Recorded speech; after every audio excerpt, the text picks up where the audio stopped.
I am gone, tell you a horror story about a haunted house that ate one of my best friends. This happened many years ago when I was just a wee lad, and back in those days, my parents would rent out our basement suite to anybody who needed a place to stay.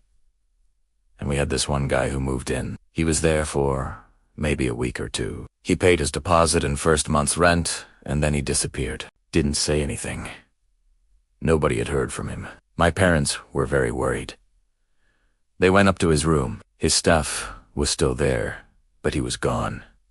His door was locked from the inside, so my dad kicked in the door, and what he saw behind that door still haunts his nightmares to this day. And now I'm gonna tell you what he saw. Okay, so this is a true story, but as with all urban legends, there are different versions of what actually happened. Some people say that when my dad kicked open the door, it revealed the most disgusting scene.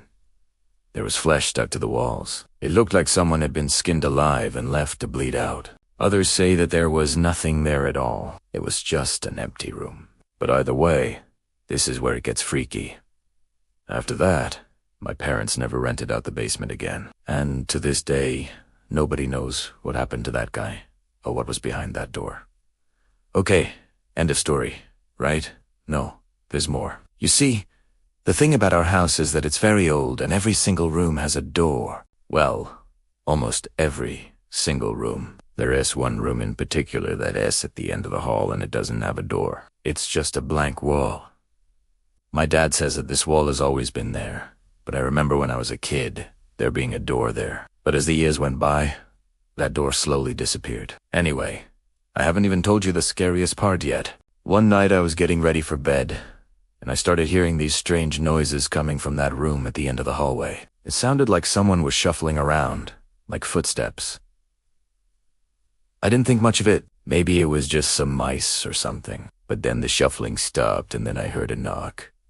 1 knock, 2 knocks, 3 knocks, 4. Then it stopped. Then I heard the distinct sound of someone dragging themselves closer to my room. I started freaking out. What if it was the guy who hid in my basement suite? Was he stalking me? Was he planning on doing to me whatever he did to that other guy? All these thoughts were racing through my head. And then I heard another knock.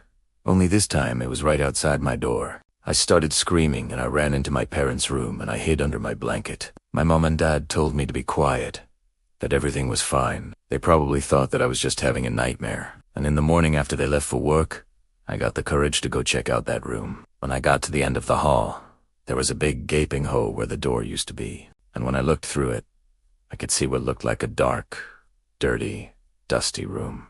It looked like it hadn't been cleaned in decades, and there were cobwebs everywhere. I started to get freaked out again, but then I remembered that my dad had taken me to that room before and showed me that it was just a false wall, and there was nothing behind it. So I walked over, I put my hand on the wall and I pushed. And to my surprise, it gave way and I was able to rip the whole thing off its hinges. Then I walked into the room and I found a pile of old clothes and shoes, and then I saw this. A pair of men's dress shoes sitting right in the middle of the floor, and they looked just like these.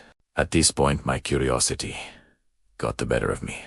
I wanted to know whose shoes these were. I tried to remember if any of my friends had been over recently and worn these kinds of shoes, but I couldn't think of anyone. And as I was looking around, I noticed that the wall wasn't the only thing that was hiding behind that false wall. There was also a big chunk of the baseboard that was missing, and underneath that baseboard was a set of stairs leading down into the darkness. I don't really remember what made me do it, but I decided to climb down those stairs, and when I did, I found myself in a dark, dank, musty room. The air was heavy and stale, like you couldn't breathe, and the only light came from a small crack in the ceiling. In front of me was another door, but it wasn't like any door that I'd ever seen before. It was ancient, like something out of a horror movie. The wood was dark and gnarled and twisted, and there were strange symbols carved into it.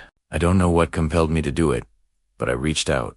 I touched the door and then I opened it, and what I saw on the other side of that door still haunts my nightmares to this day.